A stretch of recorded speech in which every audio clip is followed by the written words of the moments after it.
This episode was recorded on February 1st, 2021. All right, welcome back everybody to the comic panel. I'm Cody. I'm Taylon. I'm Jacob. And I'm Shawenta. And today we're going to be talking about, we didn't actually talk about our pronunciation on the before we started here, but... I got it. Usagi Yojimbo.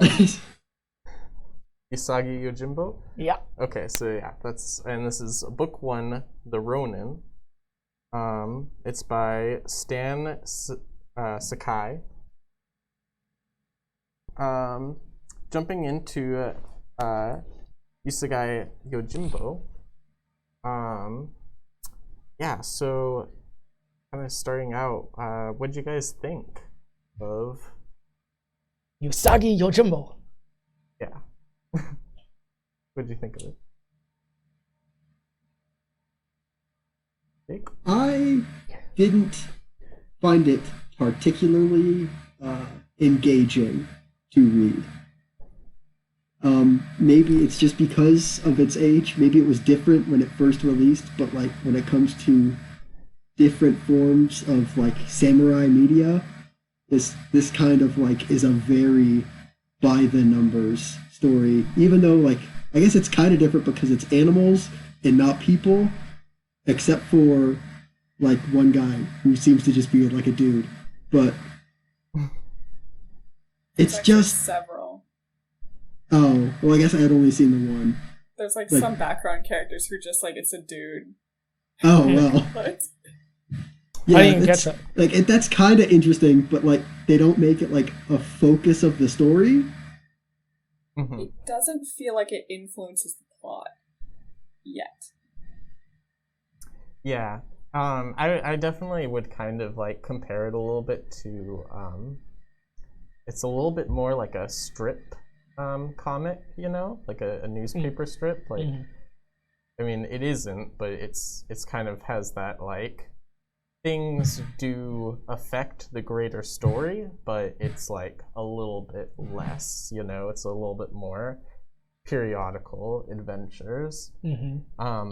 One interesting thing, though, to respond to you, Jake, for saying that it's like kind of the standard fare, is that basically I read that the main character is based on the famous swordsman Miyamoto Musashi. So it's actually based on an actual person or an actual samurai. So kind of makes sense that it's the normal fare, but also... Yeah, but was he a rabbit in real life? No, he was not a rabbit in real life. That's the based on part. Yeah, I mean, I did say swordsman, not swords bunny. The first name, the name Usagi, I was like, oh yeah, the Sailor Moon character. I forgot that it means rabbit. Yeah. Yep, he's the rabbit bodyguard. Yojimbo. Another bodyguard. I always like kept getting recommended this series because I guess it's classic or something. I don't know what it has to do with the Teenage Mutant Ninja Turtles. Apparently, something there. The Shredder. But I always avoided it because of the art style. And I just, it's a very early in someone's artist career, it feels like art style. And they definitely kind of, throughout the book, sort of ease into it better. And I definitely think the tone of the story ends up, like, getting me used to the art style. But yeah, in the end, if I hadn't, like, it references, well, it does so many of the same kind of plot things of, like, 1960s samurai Japanese movies that, like, I keep thinking of those movies instead of this. I'm like, oh, they're doing that. So it takes me out of it, unfortunately. I do enjoy some of the humor. I think that's what helped me get used to it. But I still, by the end of it, I was like, where is this going? Gotcha. I don't really have much to applaud it for. Other than what made it really fun was doing voices.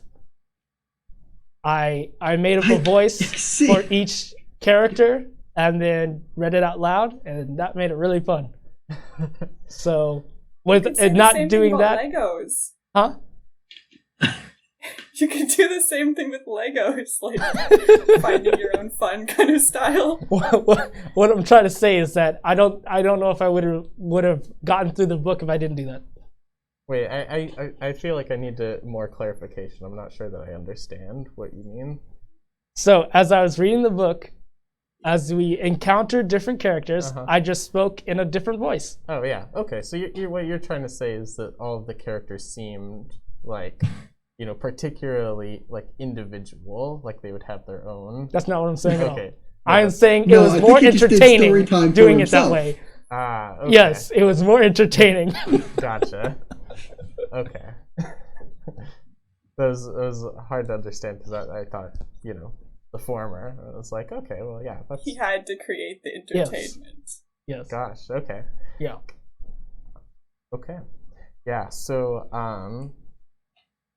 what I wanted to respond to what was said earlier about the art too. I kind of got that feeling like at certain points I was like kind of impressed, like with the simplicity, but like still like the detail, despite the simplicity. But on the other hand, like especially with the character models, it did feel like very much like, okay, this is like, somebody took like a how to draw cartoon animals, like, and then it was like, and just like kind of copy pasted a little bit. Mm. But I mean, is that really like a bad thing? Not necessarily, Hey, is it transformative? Then it's not copyright. I mean, true, yes. I mean, that's not really the point I'm trying to make, though. It's just that, like, yeah, just because it's, like, simplistic doesn't mean that it's bad. And then, like, I especially like it in kind of contrast to what we most recently read with Daniel Warren Johnson and, like, his very messy kind of art style. This was very clean. Mm-hmm. I can definitely attest to that. I thought so as well. Yeah. So I guess that's one thing I'll say so far. Very clean. Yeah. Yeah, basically, I liked the action though. Like it was kind of slow to start, I feel like, at first, but then it started to pick up for me. Going through the book. Like I guess the one thing is that it kind of felt like, because of, like we said earlier, the kind of, I forget how I described it, the periodic nature of the stories, it's like I would become like kind of invested in some side characters though, and then it'd be like, well, they'll maybe come back, but I don't know. One did. Yeah, one did. I mean, yeah, you better like that main character. Yeah. Consistency. Because I'm like, I want to see the panda kid again, and the lady from was is essentially wait, Tame Ame? That Ame Ame. Okay, but I do want to raise a question on that point. Something like that. What's your So Usagi gets like kind of roped in as a bodyguard for this. I'm gonna say young lord. I don't really know how young he is because a rival clan is trying to kill him, and they need to get him in front of the shogun to get him instated as the real leader. I don't really understand why they need to get him in front of the shogun. They can't just like write a letter saying that this person is the leader, but whatever. See, you gotta get to the shogun. And part of the plan is Usagi and this young panda are gonna go and pretend to be, as they're across the country, a father and his son. So can a rabbit just have a panda kid in this world? Have you not seen Kung Fu Panda? He was adopted. Spoiler alert for Kung Fu Panda 2. Well, therefore, who's to say that this rabbit didn't adopt the panda? Yeah. Second question to that. This merry band also has just a random dog following them around, even though they themselves are also animals. What's the deal with that? Oh, that's what you're talking about? The horses and the dinosaurs. Yeah, a couple of times I did feel bad for some of the horses because they really looked like they had some character to them, you know? Like, actually, also that one time when, like, he was traveling with the pig character, the blind one, and they caught a turtle. I felt bad for that turtle, too.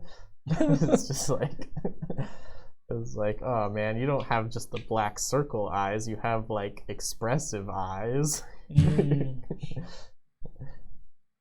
don't want. It's just, again, I know we've talked about it before, but it's a weird choice to have your story have anthropomorphic animals that are like personified and like they have stories and families that love them and a home to go to, and then also animals that don't have any of that. Yeah, I mean, I guess... See, I can let that slide. But when you introduce humans as just regular people in there, I'm suddenly like, wait, what is going on? Oh, okay. Yes. I get it. The Teenage Mutant Ninja Turtles. I see the comparison.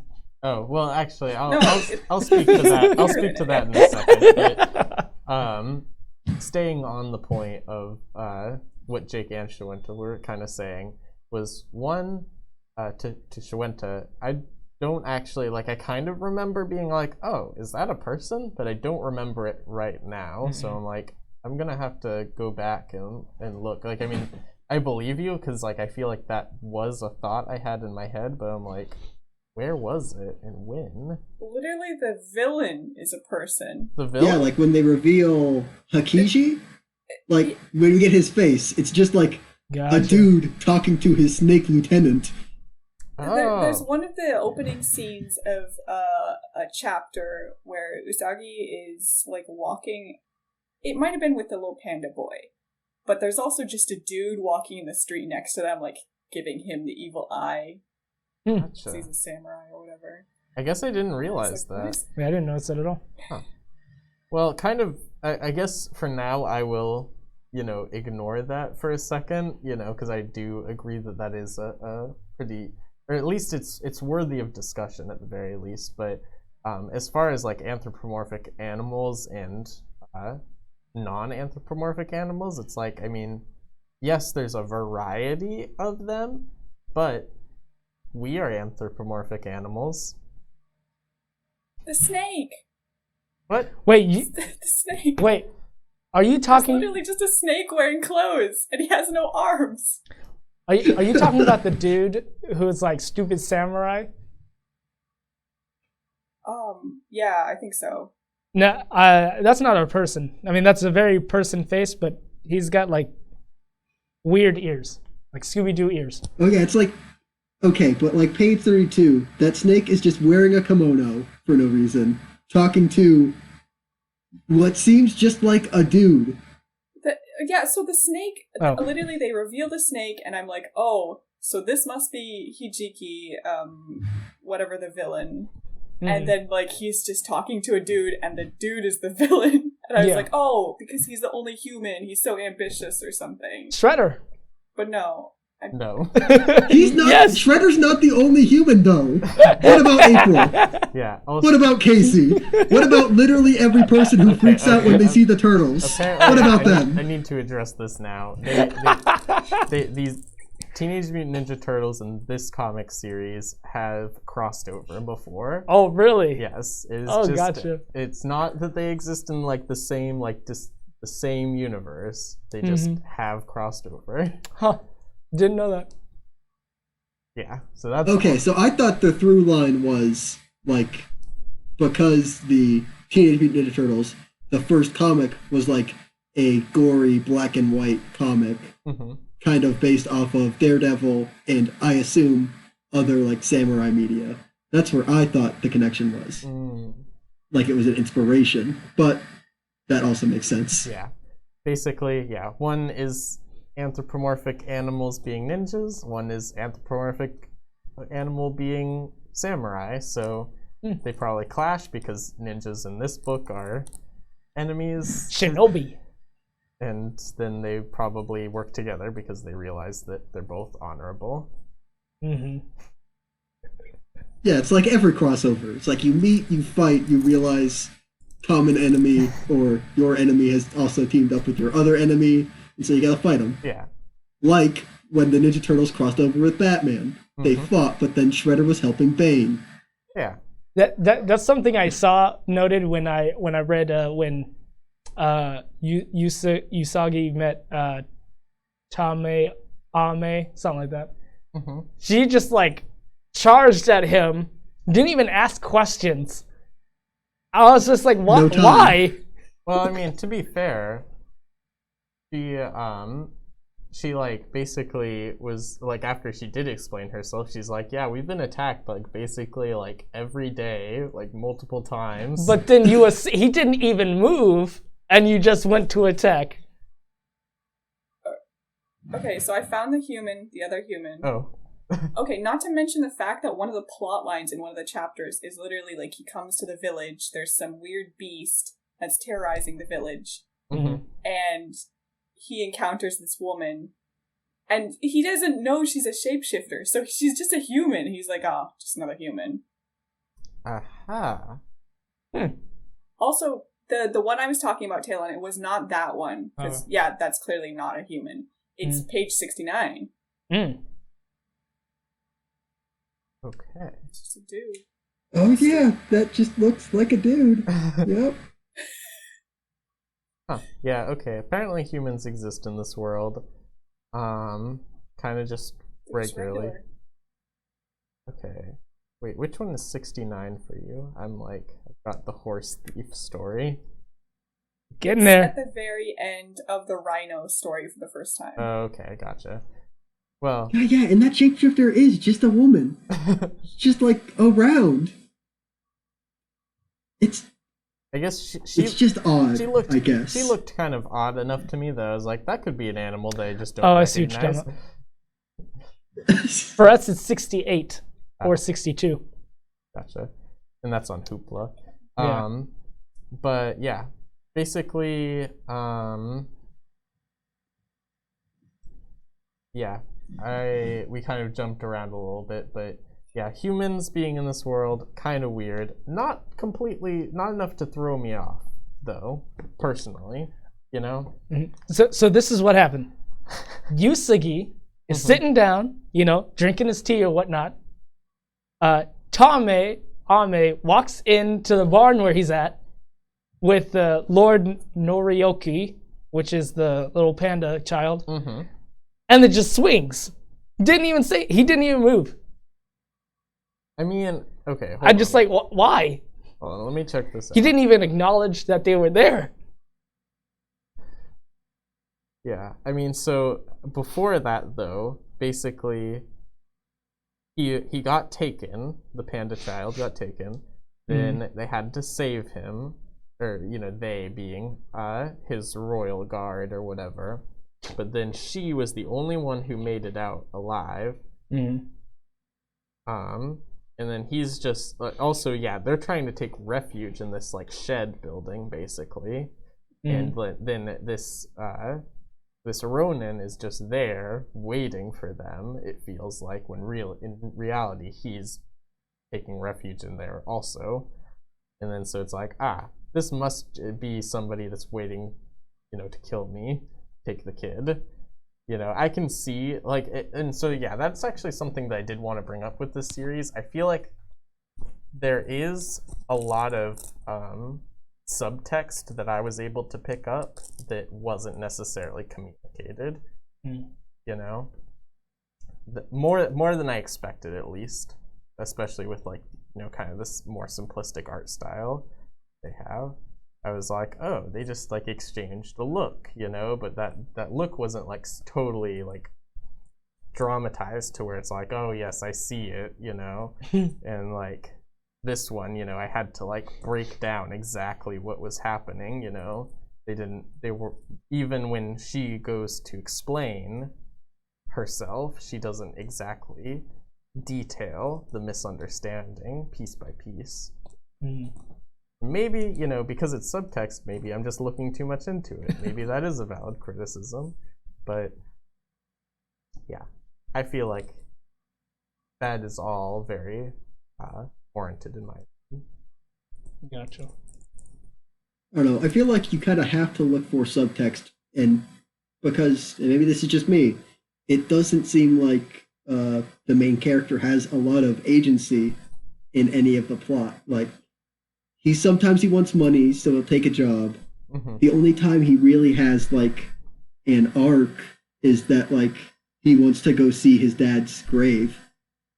And then, like, he meets a bunch of figures from his past, and that's the most time where, like, it seems like he wants to do something. Even then, that one, I didn't even realize he was, like, going somewhere with purpose. I thought he was just wandering again. But that goes back to Cody's, like, whole thing about this being almost like a comic strip in a newspaper. Like, you don't want a character arc if you want to keep doing this and putting them in all sorts of different situations, you know? Or else you'd be resolving their character. You'd have to, you know, be putting it all together. Right. Mm-hmm. It's very episodic. Sitcom style, actually. Yeah, I would, yeah, and that's definitely, like, this book has been running consistently since its inception in 1987. So, yeah, definitely. I mean, I guess it's doing something right, but I don't really see it from this. I would gotta say be honest, I'm surprised. I don't really like the action. Like, the art, I don't think helps the action. It makes it seem kind of jerky. Nothing, like, it doesn't seem smooth. Like, and the art, like you guys did say, was kind of simplistic. And I do kind of agree with that, but it's not, like, that bad. It's mostly just, like, none of the characters, like, I really enjoy. And none of them seem to want anything that, like, isn't resolved within a episode or an issue, basically. Mm-hmm.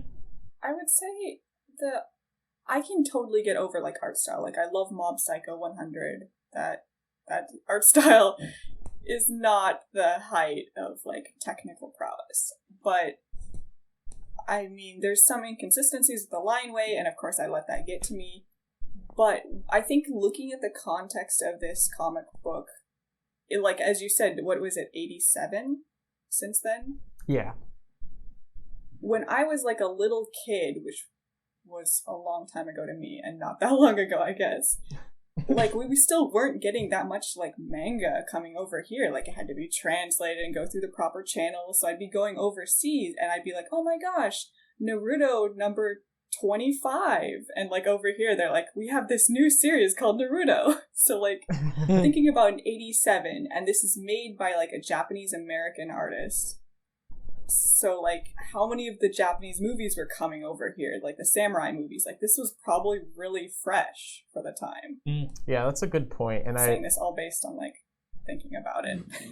Yeah, I was gonna say too that, like, basically I noticed, like, how, like, you know, I tried to put myself into, like, you know, a comic book fan in 1987, basically, and, like, you know, how much information about Edo period Japan I would have, you know, and it was all like, okay, yeah, they're, like, defining each of these words very carefully every time they use it, like, putting them in the little, like, you know, parrot signs or whatever, like, this is this word in English. You know, I was like, okay, yeah, because it's like, you know, some of the words I wasn't familiar with, like Yojimbo, I would never know that meant bodyguard unless they told me. But other ones I'm like, okay, yes, I know, I've seen, you know, stuff like seppuku. I'm like, yes, I know. Yeah, I'd say I did not know any of that. Oh, okay. So, yeah, that was news to me. But also, like, looking at the fact that, like, they're anthropomorphized animals, the style in some ways is simplistic. There's decent clarity, like we've talked about. So, like, if I looked at this in the bookstore or something as, like, a younger, probably, like, a kid, not a kid, but, like, young teenager, my parents would be like, oh, that's for you. And then there'd be like, oh, there's sword fights and there's a little bit of blood, but it's not too much. So I'm like, yeah, as, like, a young teen or whatever. Okay. Yeah. I would not have said that. To me, this feels very childish. I mean, like, not putting it down or anything, but, like, it feels aimed towards younger children, is what I mean. Well, that's what I'm trying to say. Like, your parents would let you read it, and then you'd read it and you'd be like, oh, they don't know that there's sword fights in here and people die. So I'm getting away with stuff. Yeah. Yeah, I kind of feel that way, and but also like I kind of like in the similar vein to like Mouse, like I wonder kind of what was the purpose of doing the anthropomorphized animals, It's like to try and give this book a little bit more credit, if possible. Like, do you think that there was any intention to that? Because I mean, I guess I did read something somewhere. I don't have the source on me because I forgot. But basically, the writer and artist, he basically said that he was just going to do a straight like biography book. It was just going to be about the guy. I forgot his name already. But then he just like happened to doodle a rabbit with the the tied back ears, and he was like, ah. But I wonder, still if like that inspiration still led to something that was a little bit deeper, I don't know enough about the like history of anthropomorphized animals in comics to like be able to pinpoint if he had any like major, inspirations at that time. Yeah. I guess go ahead, Jake. I'm gonna say that I don't think there's really like a deeper point. I think like the artists just like to draw that anthropomorphized animal. Like it's not like using it as like a way to say that violence is bad, because like they don't really talk about the violence or mortality of any of the like. How many like nobodies died in this book, do you think? And like are not treated with like any amount of. There's like that goblin at the beginning who's like a coward, and Usagi won't even kill him to give him back his honor. Yeah. And it's like, I think it's just like they just act like people. There's not like a Looney Tunes violence thing or a slapstick. It's just like the violence will happen, but we're just not going to talk about it. It seems like to me. I feel it is more kind of like, I guess implied, like basically the violence, you wouldn't bat an eye at it. Like it wouldn't like, oh, well, that's weird. Like it's kind of like they wrote it and like, okay, that's what you should expect.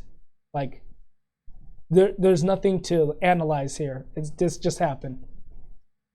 Yeah, I guess that kind of makes sense a little bit. Like, is what you're trying to say, Talon, is like basically the violence is like, I guess I don't know how to say it myself either, but basically, like it just happens, and are you still commenting on the anthropomorphized animals though, and like, I'm more commenting on what Jake is saying, kind of expanding upon that. Okay. Yeah. Gotcha. So basically, yeah, the violence just kind of happens. So my thought would be, if there is a deeper message, I don't necessarily know if the violence is that deeper message. At first, when I read the first issue, I thought, oh, there's a message right there that crime doesn't pay. Basically, it's not a crime, but like, I forgot how I wrote it down, but being treacherous doesn't pay is how I wrote it down. Right. Yeah. It's essentially like, if you go against what is it, like the Bushido. The Bushido. Yes, exactly. The warrior's code of honor. Then bad things will happen. For instance, turning into a goblin. Yeah. Yeah. I was like, to me, I was like, yeah, that just makes so much sense. I compared it to like, okay, so I literally said, okay, so you got together, a girl cheated on her boyfriend with you, and they got together with you, and then you're like, oh, yeah, it's totally gonna be fine now. Is that's your That's the analogy that I had. your internal analogy Yes. of They got together with you? What? She was in a relationship. She cheated on him with you, and then you two got together, and then you're like, oh, it's totally fine now. That's your idea of breaking Bushido. Yes. Because what happened to him was like, of course, the guy that you like cheated for, I guess is the best way to say it. Like, why would he think that you're gonna be any better? Like, you broke the Bushido code once. Of course, he's not going to trust you. Right. So like he went in and tortured him. This analogy is I'm sorry, your relationship thing is like confusing. Yeah, I don't know. It's missing like the third and fourth party in this is like the girl was paid to break up with the first person, and then when they went to get the payment, then they like didn't get paid. I mean, it's literally the whole thing of like, oh, she cheated on her boyfriend with you, so why should you trust her now to like not cheat on you? Mm-hmm. That's literally it. Yeah. That's what I'm trying to say, yes. Yeah, that's a simpler version That was not coming through. Oh, okay. Yeah. I mean, I understood what I was saying. Okay, but also going back to like tonally and violence-wise, like I do feel like there's some strong themes of honor at first, and then like you said, it's almost like he just wanders into situations and they unfold in a very stereotypical Japanese samurai kind of way. Like I keep thinking of like even the dude who was left alive by the beast in the one story, and he was making like these little figures to like help the souls of his fallen friends. Mm-hmm. That like totally made me think of like the movie Ran. Just the craziness you can go through after war. But I think, so I'm saying the problem is, especially with like the way they're trying to tie it back constantly to the villain, Lord Hijiki, I think. I can't remember if the J or the K goes first. It's the K. Hikiji. It's the J. It's the K. Hikiji. No. Yes. Just let her finish. Alphabetically, it's J, but... So, I mean, it goes back to the whole thing of trying to tie it all back to this one villain that's always behind everything. It becomes almost cartoonish. Like, he's always there. He's always doing something bad. He's so powerful. Of course, he has, like, friends everywhere. Anything you do will not work until it does. Yeah, I see that. Like, and I was starting to get that feeling too. But like, I don't know. I guess like for me, I wasn't. Yeah, because it's like literally it is cartoony. Like that's the art style too. So it's like I guess that didn't bother me because it was like that's the way this is supposed to be. It felt very intentional, and maybe that's it bothered me. Oh, go ahead. As far as the first episode. Or first chapter, I should say, where I thought it was going to do this, and then it betrayed me. I should say though, like you were saying, the style and like there's humor and like certainly several parts they play up like the humor of the style, how cartoonish it is, and I think I started to appreciate that in the second chapter with the little panda lord boy.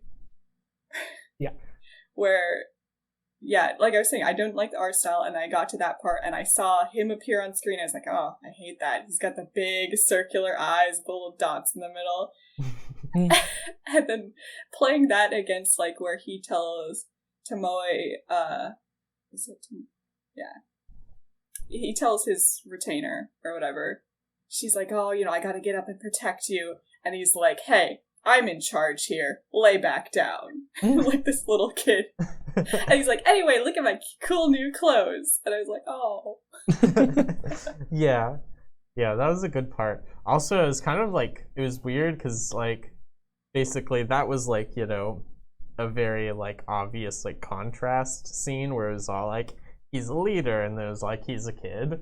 But then once they actually deliver him to where he needs to go, and then they come back to him for a second, he seems a lot older. I'm all like, is that just because he's expected to be a leader, or like he just the role fits him?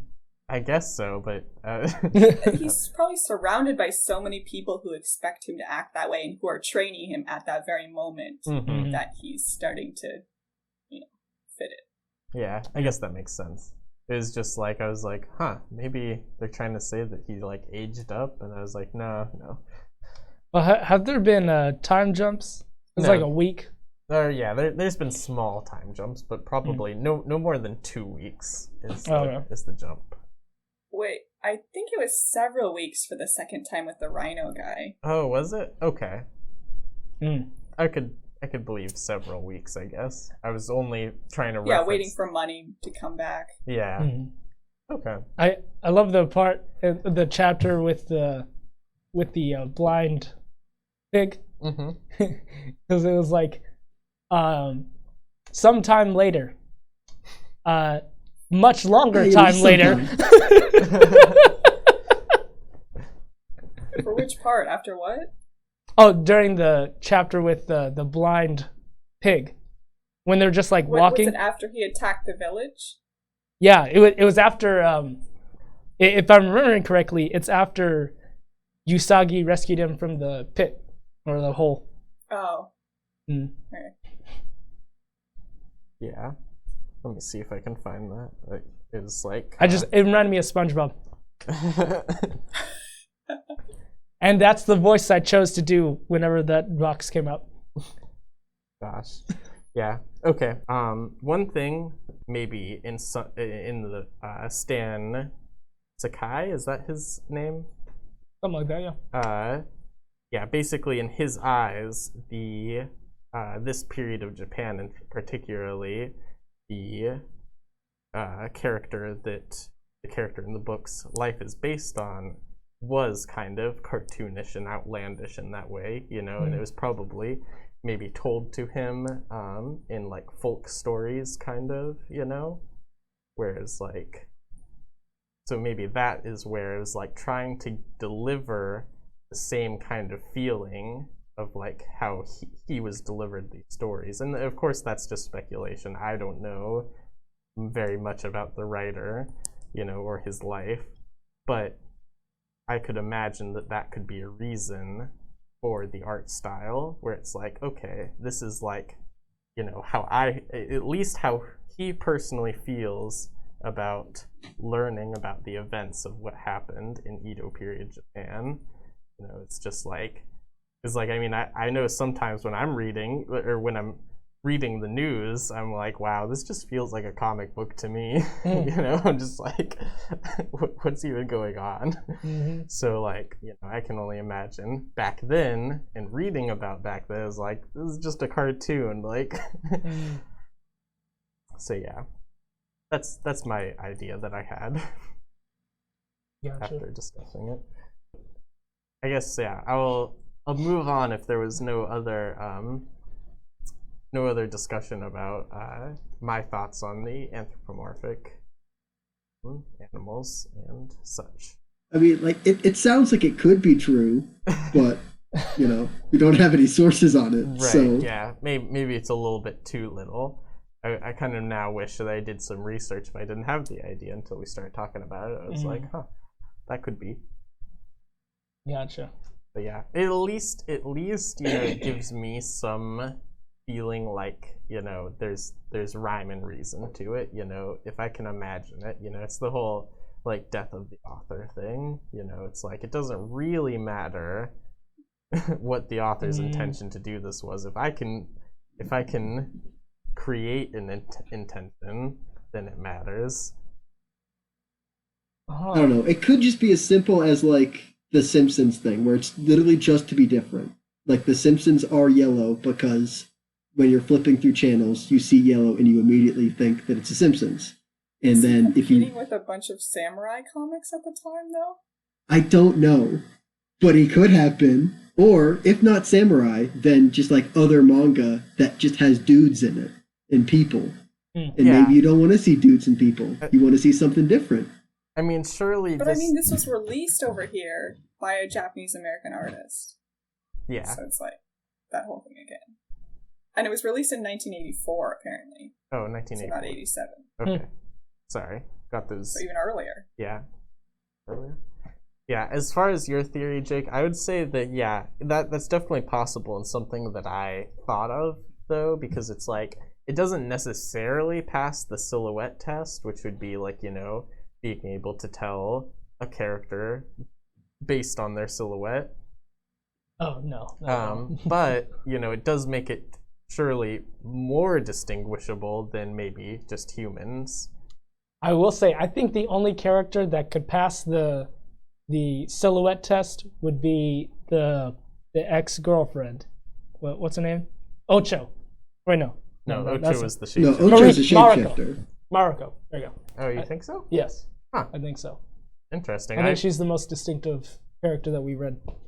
I feel like after Are you talking reading about this, in comparison to other characters in comic books? Or are you talking about in this book specifically? In this book specifically. Okay. Is the silhouette test more I think it's comics in general? Yeah, I think with the way Cody's saying it, it's important to think about in comparison to other stuff that was on the market at the time. And I gotcha. I literally think in Scott McCloud, he uses Usagi as like a silhouette test. Yeah. So yeah, there we go. I am backed by one source, Scott McCloud, one of the premier writers. My like basic memory of a Scott McCloud book that I haven't read in like a year. I'll take it. But that is more sources than anybody else is backed up by. So. All right. Yeah. I mean, but looking at this as an artist, I have heard of artists talking about. So Cody, you were saying that you read somewhere that he said that he was going to do humans, and then he drew out a little rabbit or something, and was like, "Oh, that's interesting," and that like just accidentally happened. I've ran into artists where they've said that like their whole focus is like humans, and they have trouble being stiff with character design, and then they change their characters to animals, and suddenly, you know, you're assigning an animal to the character, so you're kind of incorporating that into the personality, and it just suddenly makes it easier to like make the characters distinct if they have trouble doing that. Kind of a shortcut. So I mean, that's totally speculative again, and that's based on like things I've heard from other artists. Yeah, I mean, so I could be both things. Like he's so used to drawing humans, but then they all looked kind of the same, which I get the feeling from his style might be a thing. And then also just eye-catching. Yeah. Yeah, you know, that's a great point, Shawenta, because, you know, that's definitely, like, you know, something that I think is clear in the story when you point it out, of course. You know, it's like they're not barbarians, but they're, like, you know, ruffians, whatever you want to call them. Like, they're, like, warthogs, you know, and then you've got, like, you know, just the animals kind of match what you would think of as their personalities. So yeah, I think that's a pretty plausible idea that I would easily believe. So in the beginning of the book, there were some characteristics of Miyamoto Usagi that I thought were noteworthy. And then also, add a caveat, I feel like some of these characteristics were reneged on as you keep reading the book. So, like, they stayed away from it. I don't know. But they started it off with Miyamoto's not vengeful, is how I interpreted it. And so, kind of counteracting what Jake said, because Jake said in the beginning, he didn't kill the goblin because he didn't want to give him his honor. I interpreted it a different way, where he didn't kill him because it would not have been honorable. Like, it would have broken, not necessarily broken Bushido, but it would have been like out of vengeance rather than out of duty. You know? That's interesting. I'm not sure how I can't remember back that far to what I thought of in that instance. Because it was like, because the thing about so his name was General Toto, and so General Toto was the guy who he was on the same team as Miyamoto, but he was treacherous and he sold them out. So to me, I was like, Miyamoto had every excuse to kill this guy, or I guess no. He was killed. Sorry, but he was killed, but he let his husband, wife. There we go. Oh my gosh, he let his wife bury him, and that's how I interpreted that as okay. He didn't just like say no, you don't get to bury him in like in an honorable grave. Like I thought that was him not being vengeful. Well, okay, but by the time Usagi leaves, he's not dead.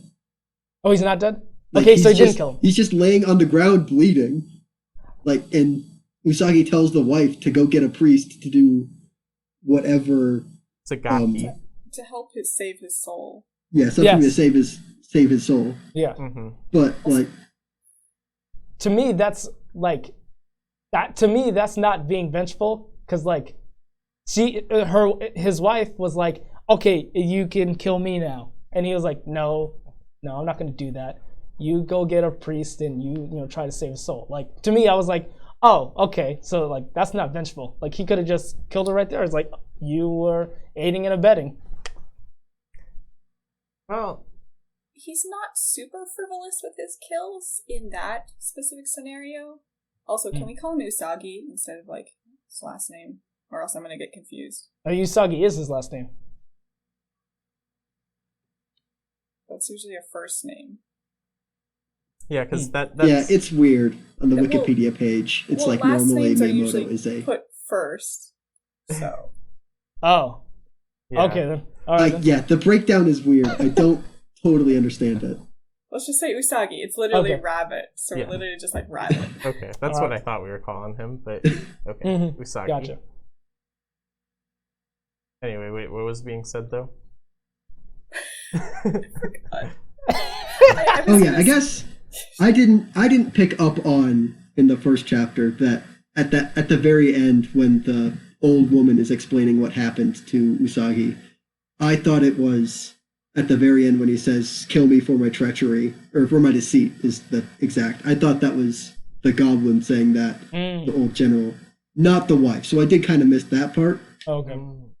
And so that kind of colored my interpretation where it was he just refuses to kill the guy who indirectly led to his master's death for honor reasons, but not killing the wife makes more sense. Yeah. Okay. Yeah. That clears things up a little bit because I was like, now I don't even know like between both of you what's going on like the criticism. I had to go back and I do recognize That's where I kind of basically, lost I was it. like, is the question whether the goblin guy is dead? I was like, Yeah, I thought he was dead, and then he said, no, wait, no. He was like, okay, now I'm confused. Yeah, my interpretation was that he was definitely alive, but the more important part was forgiving the wife, Yes. but also forgiving the goblin guy too. Also, I feel like... go ahead, Jake. This kind of goes into a broader discussion about what honor is worth. And at least Bushido specifically seems like to get a little D&D about it, a very lawful, specific kind of code of conduct. Because, like, if we contrast the opening here, where he won't kill somebody because of honor-based reasons, even though he's the reason that Usagi is now a Ronin, compared to when he fights the blind pig. When you talk to the blind pig, it's like the blind pig has never sought out a fight. It's only people are coming after him. Yep. But he is still bound by honor to attack him and bring him to justice, supposedly. Yeah. I guess that's... Yeah. It's a good point, because it's like he definitely has like, his his morals are definitely situational, and I think you could say that about anybody, no matter how much, they try to say, oh, I follow this specific moral code. I always filter it through this thing. It's like, no, you don't. You're just like everybody else. You're just trying to make it through one decision at a time. So yeah. You made me think of what people who are just oh, I'm analyzing the situation in my super logical way, and I will come to the best conclusion based on it. And you're basically, do what you want to do. Is that not kind of the same as just being all I have a code? It's you don't have a code. You have some values. That's what you have, but those values don't always come in at the right situations. So yeah, I think that for instance, it's pretty reasonable to say culturally, that the old woman, he probably wasn't going to kill her because it was she's a defenseless old lady. She's not going to do any harm anymore. What? Oh. Yeah. I just had a... Okay. Just loaded.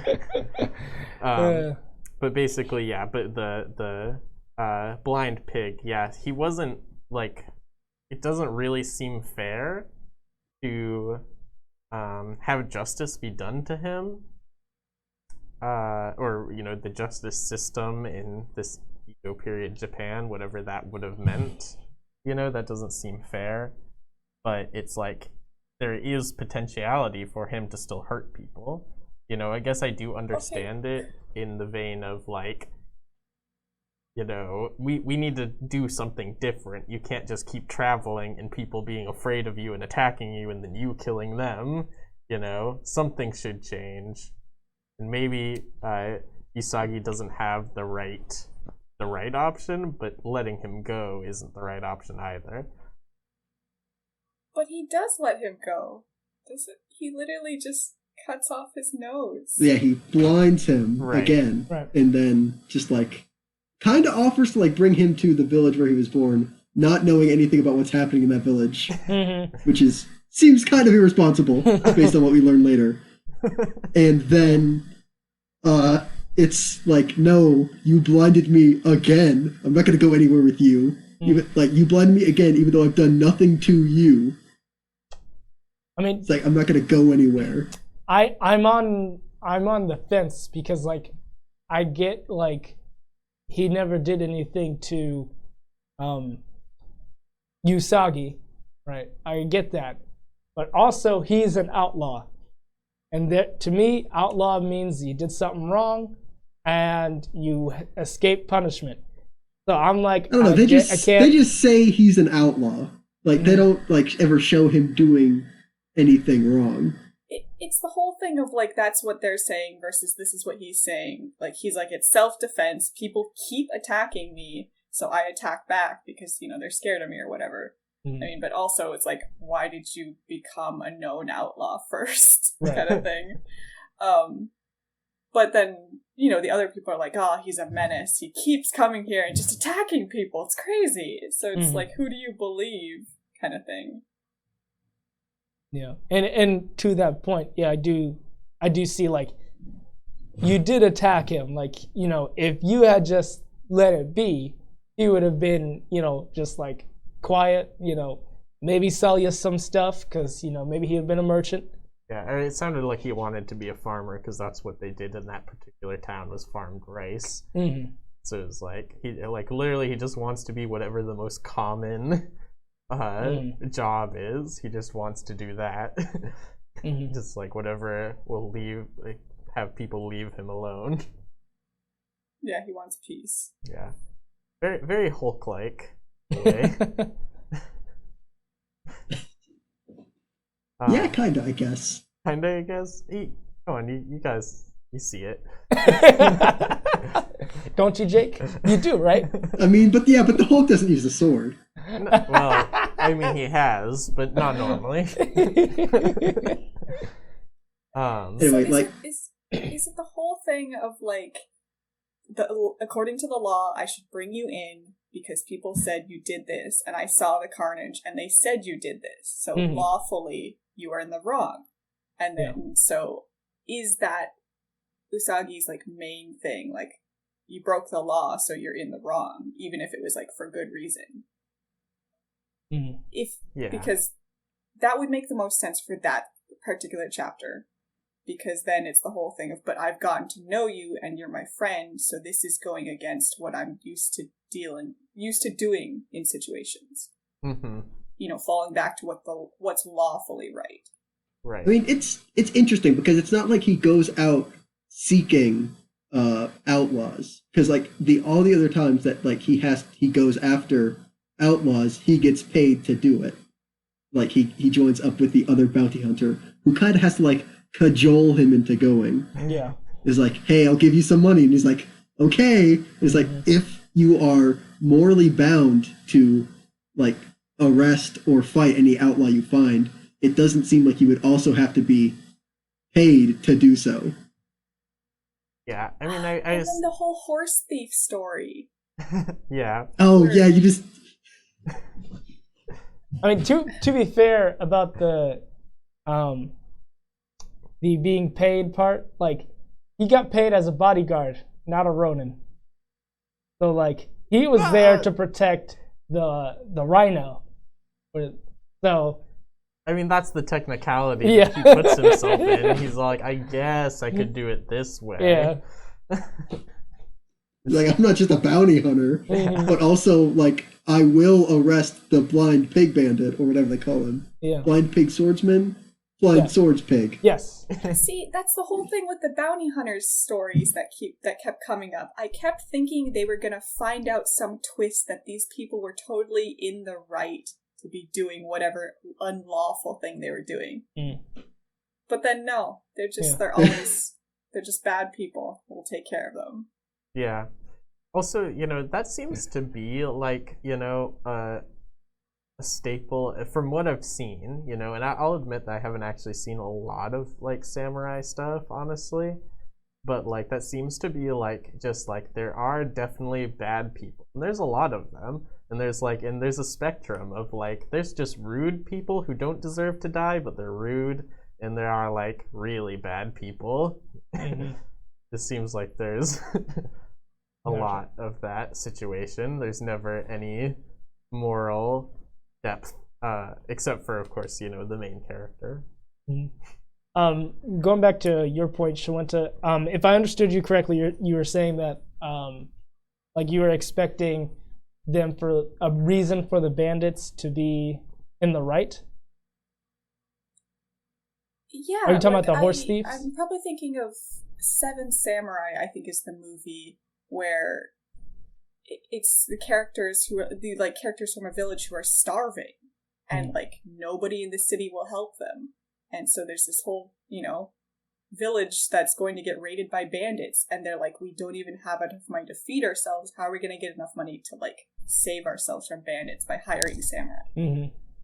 Gotcha. Yeah, well, so I think in that story, like there's kind of like a what's it like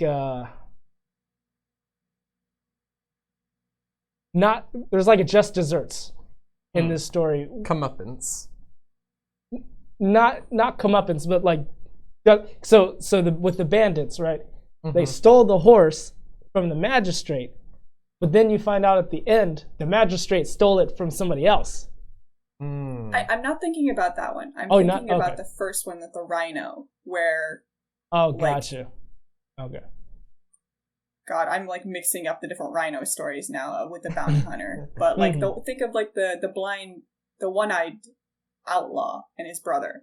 Yeah. It's like, oh, they've holed up with the priest, and they go there and they're evil. Yeah, they tricked them with the fake priest thing. We'll just kill them. I'll take care of it. There's nothing more to be learned from that. Right. Yeah. And then I was trying to compare that to like that one, like you were saying, where Usagi is almost like Robin Hood, where he goes up against the law and the law sees him in the wrong. So is he going to stay according to his lawful thing again of like, but he knows the true story. So of course, ends up giving the horse away Robin Hood style. Gotcha. Yeah. Yeah, the shifting and like very simple morality, and forgive me, this is kind of like a niche connection, but it does remind me a lot of like old Western TV shows, if you ever watched any of those. So like Wanted Dead or Alive or like Cheyenne, where it's like Steve McQueen just rides into a town, goes to the bounty board, is like, oh, what's this? Oh, this bad guy is robbing banks. I guess I'll stop him. Oh, I stopped him. Now I got the money. It's like, cool. To the next town. Jake, is that not how living in Wyoming is? Kind of. It's kind of like that. Fewer horses now. Okay, cool. Gotcha. So yeah, it's a very classic way of like doing a story, and then because that was so much of a staple, of course, from that, stories where it's like, but wait, what if he's in the wrong for trying to take down somebody, in the Westerns? There's some sort of depth to be made there. And then it's almost like that became such a staple that there's always a twist that, some poor person, how are we going to deal with this moral dilemma that we've encountered like 30 times now? So, is it just coming back again where it's like, no, it's clear, they're wrong. How are we going to deal with them though?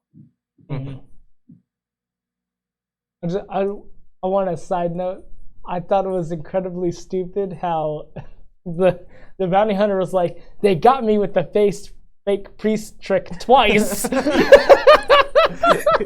was actually a pretty funny joke, but like, it was See, really yeah, bad. you say it was stupid. That was like the only part of the book I laughed at. God. I was It's like, like, that old fake priest trick gets me every time. I was just like, Especially how? since it sounds like it's from the same people too. Yeah. Darn it was his brother again. Uh-huh. Every time. See, speaking of things that made us laugh, the one that got me was in chapter 8. It was at the very end too. Or wait, no, maybe not chapter 8. Let me see. It was the one where with the shapeshifter. That's what it was. So that's chapter 6 actually. And it was right at the very last panel of that one. And it was like, what did he say? I don't know, something about going with the wind. It's just like... Oh my god, That one made me... You don't know how hard I rolled my eyes when I saw that for the first time. Yeah. Not to mention the fact that it was kind of, like I'm saying, going back to the movie Ran, which I guess I shouldn't because you guys probably haven't seen it. Just the sadness of being someone who's so disillusioned by violence that you've gone kind of crazy. And, God, and then that whole thing of like, well, at least he came in at the end and he was able to avenge his friends. And then it's like, anyway, pun time. I'm like, stop it. Stop. And it's such a stretch of a pun. It's... I mean, you got it right away. Even like the quote that they are like taking it from is, "You died well, gone. Now your spirit flies with the wind." So like, how do you miss like the first third, like the middle third, and only get the name and the last tiny part of it? I can believe it. Yeah, me too. I get it.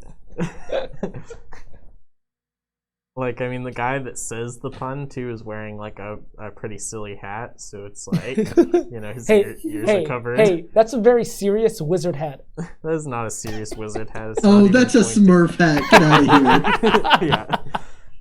Wizard hat.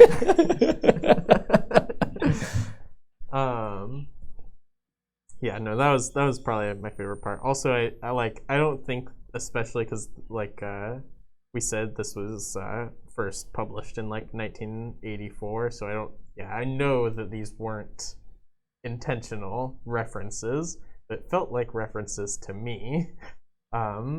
Was that like having a character named Gon and then a character named Jotaro, and I was like, hey, I like manga with. I like Hunter x Hunter. I like. I like JoJo's Bizarre Adventure. Yeah, that's exactly where my brain went. I was like references, and I was like not references, just names, but it felt like it. It's like somebody from overseas being like, "Oh, Peter, you named that character Peter. I see what you did there." Yeah, literally, that's the way I felt when I realized. I was like, okay, it was just a name, just a common name. It felt. Anyway, yeah. Yeah, generally I feel like I at least like kind of chuckled at most of the jokes in this book, you know? I was just like, okay, that's kind of funny. Maybe my worst one was like right at the very end when the pig gets the wooden nose, because I was already caught off guard. I was like, how does a wooden nose work?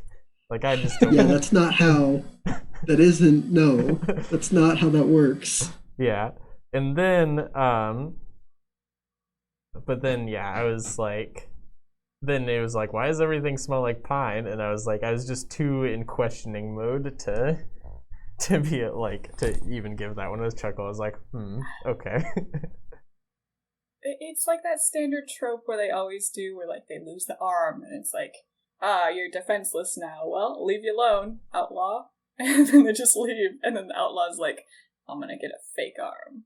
But that doesn't, the conversion there, like you're saying, is not the same.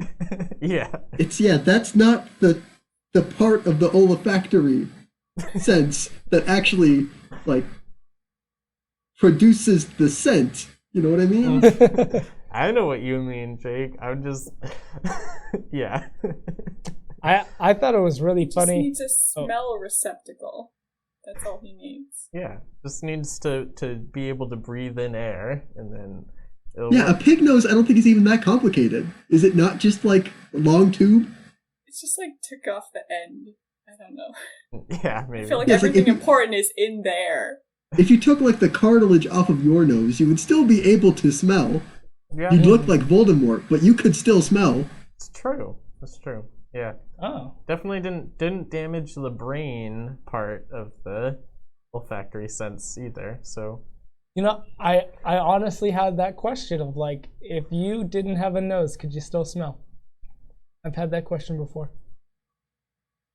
And it seems like you're saying, yes, you can.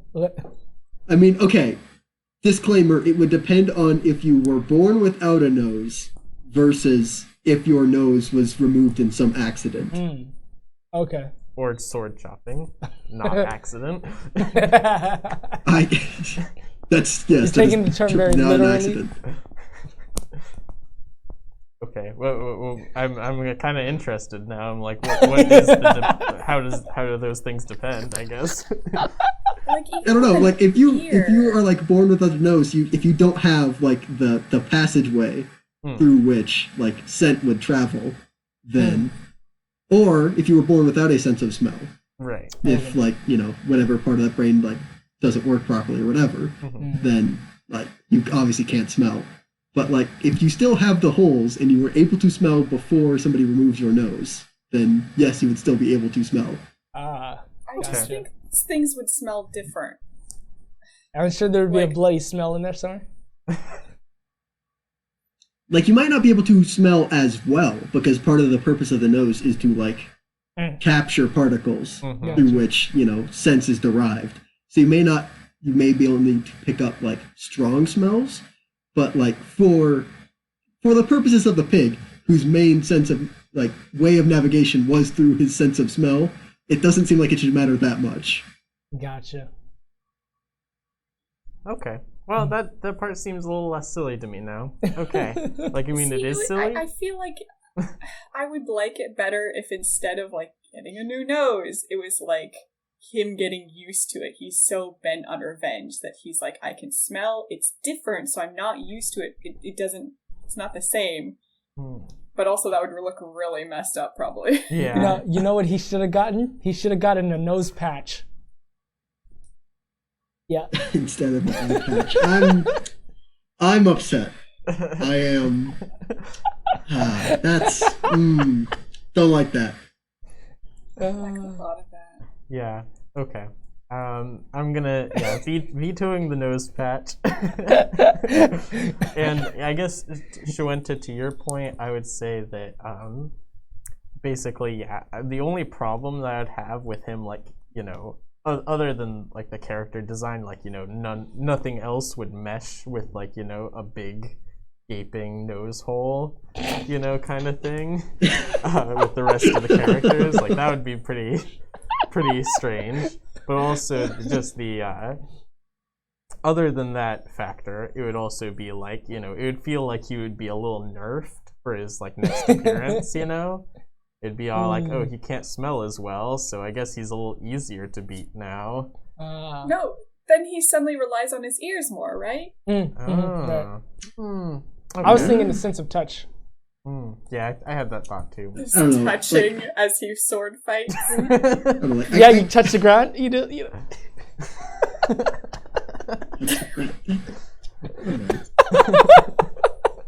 All right. I mean, the joke is supposed to be the reason he goes by smell is because pigs have a good sense of smell. That's why they're like used to pick up truffles and stuff. I did not get that at all. No, really? That's the joke. That's supposed to be the bit, and I feel like we've lost that somewhere. I didn't realize that you didn't get that part. No. Okay.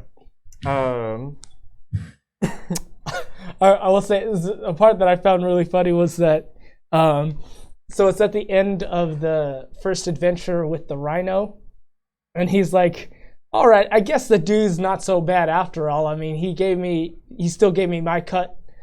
And then the guy comes out and he's like, oh, hey, your friend told me that you'd pay for the bill. You owe me about almost all the things that you just got. Yeah, it's tough sometimes, I guess. I don't know what he expected based on the character you could see from the rhino? Yeah. Is he a rhino? Yeah, he's a rhino. Okay. Also, I guess, that's something we haven't talked about. Are rhinos native to Japan? Or did he just, like, choose an animal to fill out the lineup? Well, I mean, I think that there's lots of animals that aren't necessarily native to Japan in this. I'm pretty sure they have rabbits. Yeah, I mean, and I guess dinosaurs aren't native, but... Well, I mean, depending on what... They weren't native to Edo era Japan, but I'm sure they probably had some dinosaurs. I guess they must have. But I think that there are, like, I don't know the biodiversity of Japan, perfectly, but I'm pretty sure they don't have rhinos, though. I'm pretty sure they don't have rhinos either, but I'm just saying that I think that there might also be other animals that they just threw in there too. Is what I'm trying to say. Also, I want to point out, so in the bandit story, when Usagi enters the whereabouts of the bandits, they have a box with a symbol on it, and then the magistrate comes in later and he's like, hey, that's our crest. And it's like, so you're a clan of peace, or you created the Mercedes-Benz? It's a normal thing, like to have a family crest. Well, no. You're gonna know it belongs to that family. They're not like writing out their name. I mean, probably people can't read that sometimes. I'm specifically saying that that's what their crest looks like. It's either a peace symbol or the Mercedes symbol. Oh, I didn't even look at the crest. Yeah, I didn't either. Yeah. It looks more like the Mercedes symbol, honestly. Didn't the peace symbol have like that extra little... In like this anthropomorphic samurai comic? But also, symbols can be used for multiple purposes. Like, we're not going to say that is forever and always the Mercedes symbol. Maybe that's their last name, Mercedes. No. The House of Mercedes. False. No, because Mercedes is German. That's... Nope. Different. Benz. Nope. Nope, still German. Yeah. Anyway, yeah. It's just 3 pie pieces connecting together. Gotcha. It's a circle separated into thirds. Yes. You don't need to be We don't need to be doing this. Or something that it's does on a not box. matter. It's on a box. You forgot about that. Well, I mean, that's not part of the This crest. is like The crest this is on is a a box. one-off chapter that means nothing. We don't need to delve into symbology for this chapter. I did want to say, speaking of dumb chapters, chapter 7 is, I don't know why it's there. Chapter 7? Oh, That's is that when they're the like- good dinner one? Yeah, when they're like, oh, the group of guys are like into the restaurant and they're like, oh my gosh, yeah, we just got this, you know, and they're like start That was throwing so people well out. off. Yeah, I mean, I think that's more like, yeah, it is a little bit of a filler. Like, it's really short even. You know, it just, like, happens. You know, no scene change, you know, or anything. Yeah. But, like, yeah, I guess, like, what I would say is that it shows, like, his skill with the sword, you know, and how he commands respect, you know? So, yeah, it definitely doesn't move the story forward, and, like, you know, we've already kind of judged it as, like, you know, being a little bit more periodical and less story-focused or plot-focused in the first place. But, yeah, I think it's supposed to, like, delve into his skill. These, like, big, burly characters are not to be messed with by most people. But he is all like, you're not even worth my time. I will get the flies that are surrounding you with my sword. I didn't hate it. I mean, it definitely was comedic break kind of thing. It felt like I clearly know what's gonna happen. He's not gonna like have any sort of problem with them in actuality. But I like how you got from it that like he commands respect. He's so skilled, and like I saw him do that, and I was like, oh, show off. I guess Like- that's the two reactions. The stoic character who's like, I won't even acknowledge you.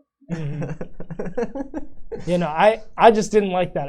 The way that ended, I was like, okay, what's the point of that? You killed flies, so what? Yeah, and also I should clarify too, I'm not saying that he is respectable to me in that scene, but it's like part of the reason why other characters in the story might, you know, be respectful towards him. Gotcha. You know, I and like I mean, I feel like that is like really I wouldn't call it a major theme, you know, but it's like something, it's a motif at least that like, you know, everybody who isn't like, you know, just like, I don't know, like a bad guy basically in this story is basically all like, oh yes, please, samurai, come have a seat at my restaurant, come live in my house for a bit, you know. It's like, I mean, only I guess his like childhood frenemy was like the only one who's all like, you just saved my son, but actually you can't stay here because I don't like you. Actually, speaking of that, oh, go ahead. But I was just gonna say, I definitely think it's implied towards the beginning of the story that he's unparalleled kind of skill as far as swords. But I do think that there isn't that many moments where you can clearly point out that, like, because it's so often when the fighting's happening, like, he's either going to be able to do it or not be able to do it. Like, I don't totally understand the logistics of, like, is this hard or not? So I do think, like, that move of being like, well, I could hit you, but I am so skilled I can just hit everything around you and scare you off, does show how skilled he is. Yeah. Gotcha. Also, I did want to say regarding that final chapter where he goes back to his hometown. Is that the final chapter? I think it is. No, second to. No, the final chapter is Bounty Hunter 2. Oh, right. Where, right. like, they go out and fight, and then they flip the joke Okay. for some reason. I don't know why. I would have liked it much better if the Homecoming chapters were the last part of the volume.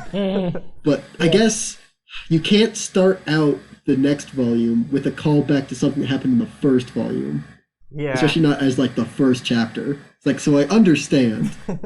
But... Yeah. Okay, yeah. Well, anyway, basically, so the Homecoming story is the second to last chapter, I really thought that like after the what is the role of the childhood friend? I forget what they call him. Oh my. Okay. I did want to magistrate. A magistrate? I think. Is he a magistrate? Yeah, he's a magistrate. Yeah. Okay. I do want to point that out. I didn't like how he has the same exact name as the brother of the one-eyed bandit. Like, they didn't change it. I was like, I don't know. There are only so many names. You gotta repeat them at some point. There's enough names to where your 11 characters don't have the same. Yeah, I guess very so. indignant about it. I guess I didn't really think about it that much. I just kind of categorized it as childhood rival. Okay. Yeah, me too. I didn't. It's a popular name. Yeah. So I wasn't surprised. Yeah. Gotcha. I was gonna say though that when like basically right after he saves his son, for the second time, and like basically the magistrate guy is like, yeah, this is all your fault. If you hadn't done anything, this just being like names that I can't say on the radio right now. And, yeah, basically. But then I really thought though that when it was like basically revealed that their food supply was re-stolen again, that he was all like, I really thought he was gonna be all like, no, you can't help me, I have to do this on my own kind of thing. Right. But then he was like, yeah, your swords would actually be pretty helpful here. And I was like, wow.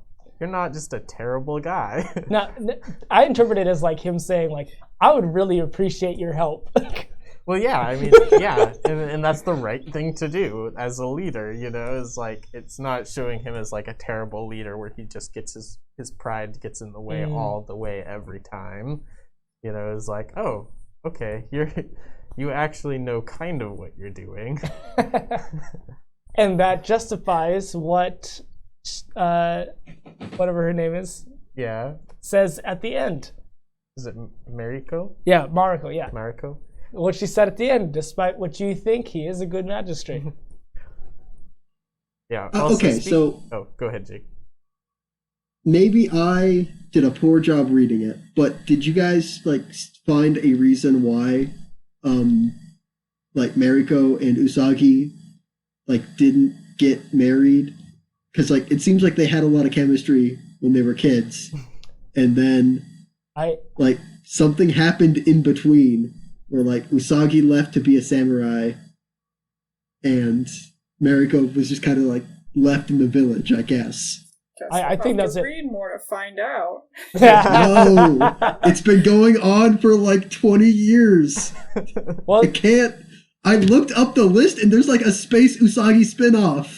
I can't read it all. Wait, Usagi in it's space? Gonna be issue 100 or something. I'm saying it'll probably come volume 3 or something is my past. Thinks about it a bunch. Yeah. Did you say that the spinoff is Usagi in space? Yes, there's a spinoff that was released in 1992 titled Space Usagi. Oh. So, I don't know what takes place in it. I just saw that on the list. We've literally seen that he's in Teenage Mutant Ninja Turtles. Fighting some turtles in a sewer. Sure. So why not space? Yeah, why not space? I guess, yeah. And it was the 90s, so really, why not space? Yeah. Popular character, why not space? So going back to what you were saying, Jake, I think that it is just that he went off to be a Ronin, he went off to fight in the battle. Are samurai not allowed to be married? Well, no, it's not that he wasn't allowed. It's just that he left. Yeah, and he's just busy with work. Yeah, just busy with work. Well, see, he left and then became a Ronin. I assume that you lose all status, and so there is no one who's like, yeah, sure, here's a horse you can have. Well, no, because the young Panda Lord was gonna bring him back as a samurai, and make him a retainer for the Panda Lord's clan. Right. So obviously he's not an untouchable. He's not a lower caste or anything. Right. Yeah. Yeah, Gotcha. I think, yeah, basically, because, like, there's a line where they're talking right towards the end of that chapter where, let me see if I can find it, like, you know, The one yeah, where she's pretty much says the difference between them, right? yeah, He stayed here. yeah, it's like, would you have left your lord? Oh, which I kind of read that wrong the first time I read it. I thought she said, would you have left the sword?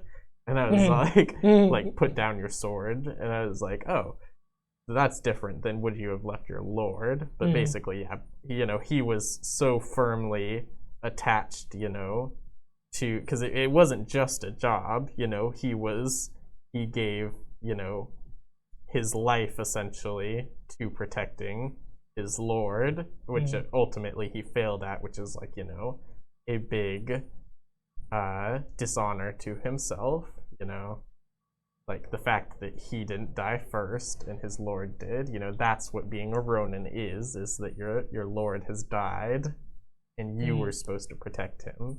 And so it's like, and that was like your ultimate purpose. So that's why he feels like he can't, like, you know, he can't go home and stay home, you know, he is forever a wanderer, he can't get a new life, a new lord, you know, he's forever feels like he's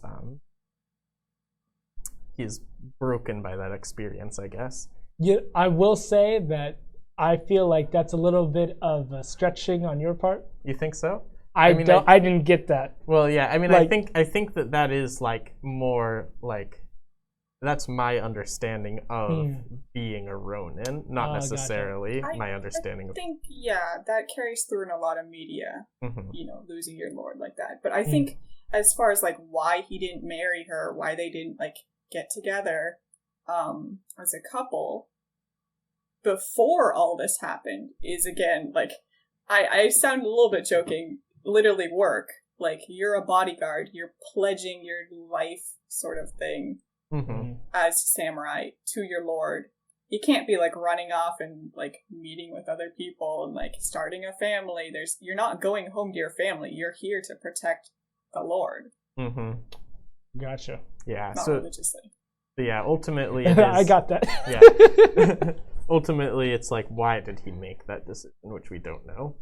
We would find out if we read more. I mean, I assume that, like, on some level, it might have been, you know, because of his father, because his father was a magistrate. Right. Yeah, I kind of would think that too a little bit. Pressure from his father, or potentially feeling like, you know, some sort of like feeling the chemistry, but then feeling like, you know, some event basically was all like, she'll never forgive me, or something like that, you know. It could also be just to some extent like you have to make something of yourself. Right. Like, I can't just be marrying her. I'm a nobody. I'm just her childhood friend, but like I need to actually be somebody too first. Yeah, and I could even see, like, you know, you don't want people to be like, he's just like, you know, getting the role of magistrate right when, you know, his dad dies, whenever that comes up, you know, it's like, he has to go and like actually prove himself in the world, not just like inherit. Gotcha. But that does get more into speculation, you know. It's like, we really don't know. But I do think that's a good like indicator for that chapter, how much like they're trying to imply, and then there's like more going on that we don't totally understand, but we get the general gist of it, and that's why I think that's kind of a strong chapter, because it's backstory driven, character driven. Yeah, I agree with that. Also, yeah, I thought that the end of that chapter too was like kind of cute, that, like, you know, he keeps her hair, you know, as the wrapping around his ears, and then she has kept the dagger that he used to cut her hair. I didn't find that cute at all. You didn't? No. Why? He literally cut off this girl's hair. Like, did she give him permission? No. I did not find that Tail cute. on. Scene. Talon, you are currently watching an anime based on love at first sight. I don't want to hear how this is wrong. Do you get mad in like movies when like I'm going off to war, you know, I'm gonna bring a locket of your hair or whatever? It's not like he like crept up to her while she was sleeping and took it. Yeah. I mean, true, but like, it's one thing to like, okay, I'm gonna cut her hair now, and different for her to be like, okay, here you go, like here's a lock of my hair. Yeah, it's not. It's like, and that's the situation of the flashback that they showed was that, like, you know, she didn't necessarily understand what he was doing, and then she was mad, but it was all in good fun. You know, he was like. Yeah, she wasn't mad that he had cut off her hair. She was mad because she didn't have anything to remember him by. Mm-hmm. I mean, so I will say, like, I didn't find that annoying, like, because he didn't get permission. I just found it annoying just that, okay, it's a lock of her hair. Like, I was just like, I don't find that cute. That's just it. Like, well, it's hair as a memento? Okay. Like, I mean, the only other option I'm going to chalk that up to generational differences. What? Well, he gave her a sword or, like, a knife. Yeah. And so, like, you couldn't find anything better? I don't know. What is she gonna make him a sword? What's the? Yeah, was I don't know. Also, he was the person who put on this. You know what I'm trying to say is that, like, you know, he initiated this. So it's like, what was he gonna do? Like, steal a possession of hers? No. You initiate it by saying, here's a knife, and then what do you have to give? That's how you initiate it. That's just a gift exchange. That's not a mementos. That's almost more like, well, I have something for you. Anyway, what do you have for me? Yeah. Well, obviously he wouldn't say that. I can see how you may not personally like see it as romantic, which I never do in the movies. I'm like, that's weird. I don't want that hair. But can you see how it's a cute moment for them though? Yeah. Yeah. Okay. For them, yes. Okay, at least there's that. Yeah. Okay.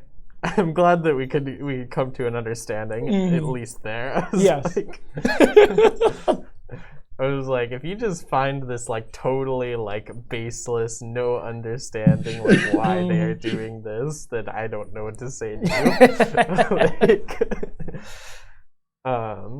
I did think it was interesting, even though I don't like understand it at all, that like this chapter ends with like the kanji symbol at the bottom, even though I don't know what that means. It seems like it might mean something. No, they end all the chapters like with a little like character. Do they? Yeah. Do they? No, they don't. What about this the one? Same character? Right there. Oh, okay, there is. Yeah, it's just that this one, or the one at the end of the Homecoming chapter, happens to be bigger and more. Yeah, it's in the center. See. Usually it's at there's the blind same right character? There's the No. No, different characters. Oh, okay, that part's interesting to me because I figured it would just be like end or something. Yeah, that's kind of what I figured too when I saw it. I was like, okay, you know, but I'm like, what are those characters? Yeah, I guess I don't read kanji, but I would be interested to know what that one specifically says. Mm-hmm. Gotcha. Yeah, probably in a database somewhere. Somebody has already, you know. Probably. As we're like wrapping it up, I do want to say like I've been very harsh on this book, but I'm happy I read it. Okay, like I've been recommended it so many times, and like I've always avoided it because the art style. And once I'm like, it's not bad. It's not offensively bad. It's just kind of basic. Yeah, I would. Gotcha. Yeah, I was like basically middle of the road with it, you know, and you know, as we've said before on the show, basically, you know, there is something to be said for like we only really get to read first volumes of stuff because, you know, it's our introduction to the story a lot of the times. So it's like that's all that we get to base a particular series on. So that's kind of also our only, you know, that's all that we have. I'll even go ahead and shout out real quick the person that recommended this book, More McGill. he said that basically a lot of people recommend volume 13 as a starting point, and that's the one that won an Eisner, I guess. And it's like, okay. Wow. So it builds. Why didn't you pick that one for the show, Cody? I didn't know because I asked for recommendations and he didn't recommend volume 13. So I said starting from the beginning like we always do. So even with some of the moral stuff we were talking about, like we were going, oh, it sets up this kind of moral stuff in the first chapter. That's also just the first chapter of the first volume, and like this art style changes pretty quickly from there. Like it's very basic in the first chapter, and that one I was like, ugh, I don't know if I can keep going. And then getting to the second chapter, I was immediately like, oh, it's already improving. Yeah, and I could, you can even see from like the front cover artwork of this book, and it's different. Like the character design is so much different from the later volumes that you see, like just the covers, because I haven't looked inside them, but it's like, okay, I can see that. Yeah, also, just a quick kind of like, as we're, like you said, we're starting to wrap up the show here. I'm wondering if this would have any change for you guys if it was colored, because they're supposed to be coming out like this month or something. I don't know exactly the month, but very soon with a colored version. I would also, probably the Netflix adaptation. Yeah, I saw that. I didn't want to say anything. Oh, there's going to be a Netflix adaptation of this. Of Usagi, at least. I don't know if they've said like what parts specifically. But... Okay, that's interesting. I had no idea, but yeah, just the color though. What do you guys think about that? I would definitely say yeah, probably. I think I would have liked this book a lot better. I mean, to me, like I tend to like stuff in black and white. Say that again. I don't know. Maybe it changes in different volumes, but like usually there are like pages or intros that are colored like by the author, and so maybe that's a difference. It's like some of the other stuff I read, like there are colors, so like the author has an idea of what colors like they want the characters to be. So like I don't know, at least from this, what really there is to take from that. I just think like a good comic is able to stand on just black and white. Like color should be nice, but not necessary to the story. See, for me, if you have bad art, I am not going to like this story already. Like that to me. And adding color to it's not going to help. Yeah. Well, I think it would. At least with this story, I think it would help a lot. Are you unable to watch like black and white movies? I mean, I haven't, but I don't know if that's necessarily. I can't. Oh man, Taylon, we need to have some movie watching parties. So like, okay, again, like I grew up on color. Yeah. I did not read manga growing up. I demand color always. Exactly. Yes. I will never understand why manga is in black Somebody's and white. shilling for big Technicolor over here. Actually, I take that back. If there's like a historical reason why manga is in black and white, okay, I'll understand that. But like if they just said, we're just gonna make it in black and white, I'm like, okay. Line work is so important. Yeah. I mean, I'm not gonna disagree with you. I'm just saying I like color. Yeah. I mean, yeah, you can like color, but like there are good black and white comics and movies. True. I don't know about the movies part, but the comics, yes, I will agree. Cody, I'm gonna have to leave it up to you because I don't have Taylon in front of me.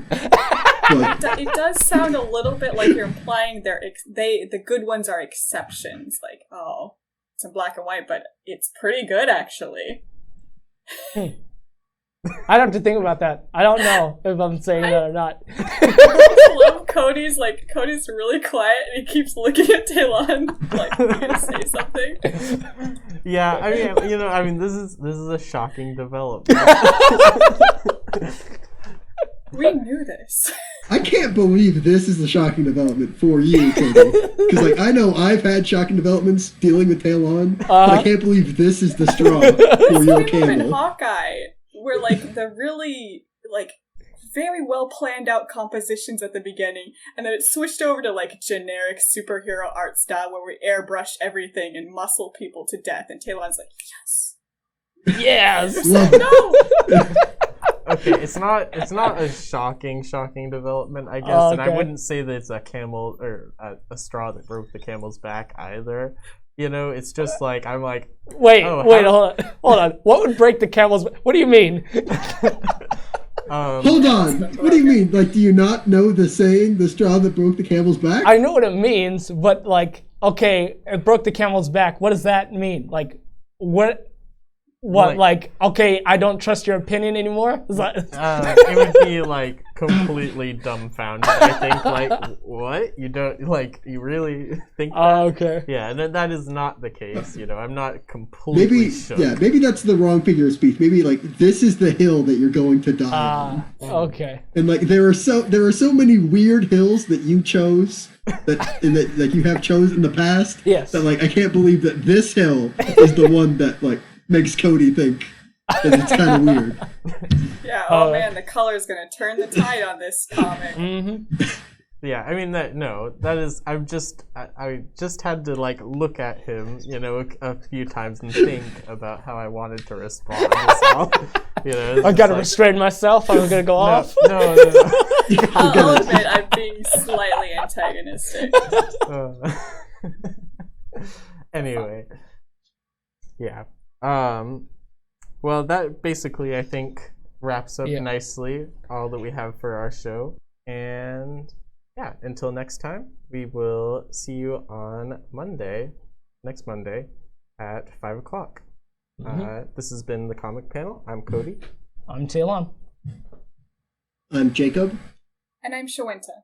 And we'll see you next time. Thank you for listening. You can catch us Mondays, 5 to 7 p.m. on KSUA 91.5 FM, The People's Radio. Follow us on Instagram at _comic_panel. Like our Facebook page at It's Comic Time. You can also listen to us in podcast form on Apple Music, Spotify, and Podbean at The Comic Panel Podcast. Have a great rest of your day.